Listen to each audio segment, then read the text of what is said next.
यात पुढच्या बातमीकडे सामाजिक कार्यकर्ते राम खाडेंनी भाजपा आमदार गोपीचंद पडळकर यांच्यावर गंभीर आरोप केलेले आहेत।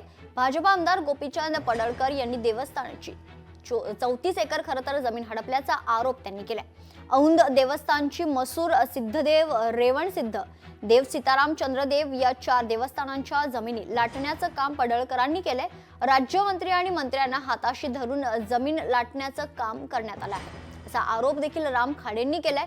चंद्रकांत पाटील सुरेश धस पडळकरांचे राजीनामे घ्या अशी मागणी देखील राम खाडेंनी केली आहे। सुरेश धस यांनी एक ऑर्डर केली, त्यांनी ती जमीन विक्री करायची परमिशन दिली, त्यांनी पदाचा गैरवापर केला।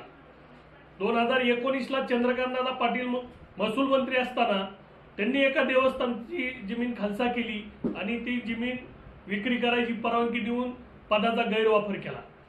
माझं असं मत आहे, हे गोपीचंद पडळकर नावाची व्यक्ती यांनी 34 एकर जमीन विटेमध्ये हिंदू धर्माची फसवणूक केलेली आहे। त्यामुळे माझं स्पष्ट मत असं आहे की पहिला पदाचा गैरवापर केला म्हणून चंद्रकांत पाटलांनी राजीनामा दिला पाहिजे, सुरेश धसचा आमदारकीचा राजीनामा घेतला पाहिजे आणि यांच्यावर गुन्हे दाखल करून या पडळकरांवर गुन्हे दाखल करून यांची चौकशी केली पाहिजे।